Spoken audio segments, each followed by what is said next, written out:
ګرانو کتونکو خړې او بړانده کبان څه ته وایي؟ هغه دا وي مطلب دا دی د ټیمې نوخار سره د کروڑونو روپو د مال مویشي منډي هغه موجوده ده. د باره بانډه کې تاسو لاړ شئ نو لا تعداده کارخانې دي او د دې نه علاوه هم په دې امانګړ سره چې کومې کارخانې دي ورسره بیا هم په د دوی په حدودو کې په ګڼ تعداد کې هاوسینګ سکیمونه دي او داسې بیا نورې ټیکې دي هغه روډونو باندې د بیلبورډو د دکانونو د بورډونو د بازارونو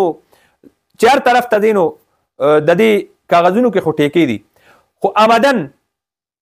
دا حال دی چې د ټیمې ملازمین هغه د تنخواګانو نه محروم دي او هر درېیمه میاشت پس دی کچکول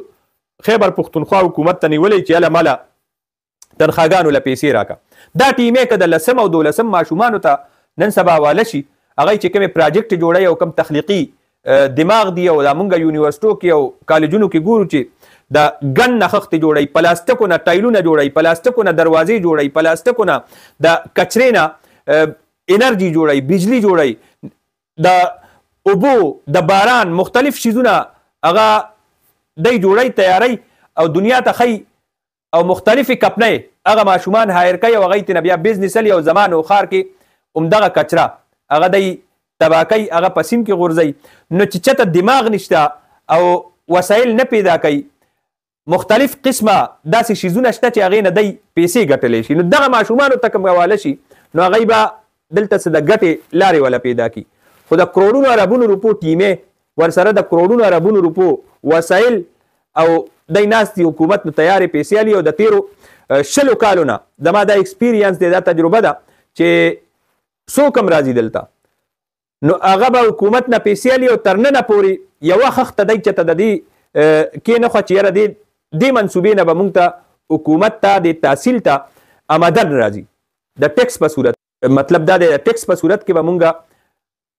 پیسې را جمع کوو دې تحصیل ته به ورکوو. لا داسې څه کاروبار او روزګارونه مارکیټونه ځمکې دي ورسره د دنیا شی خو دغې باندې کار نه کوي او چې 3 میاشتې تېرې شي نو وایي تنخواګانې نشته او بله غټه وجه دا ده چې د 100 په ځای 1000 کسان برتي شوي دي او هغه هم ډیپټیانې نه کوي. څوک په سعودي عرب کې ناست دي، څوک په بار ملکونو کې او څوک په کورونو کې ناست دي، څوک چا سره د ګنمینانو په حساب باندې ناست دي. نو زه ویمه چې دا خړې او بړانده کبان دي وایي ګل د کدو ګل دی او یو تې شو کوم تر لاندې بل دی. نو دا د زمونږ ټیمې نوښار د هغې مثال دی بس چې هر طرف ته ګوري یو کنده ده پکې د کرپشن یو دلدل دی او خلقو ته یې څه فایده نشته، خلقو ته یې الټه نقصان دی. کنی که وګورې وسایلو لحاظ سره د ټیکو لحاظ سره نو کروڑونو اربونو روپو فنډونه دی جمع کولی شي چې هغې به خلقو ته فایده وي.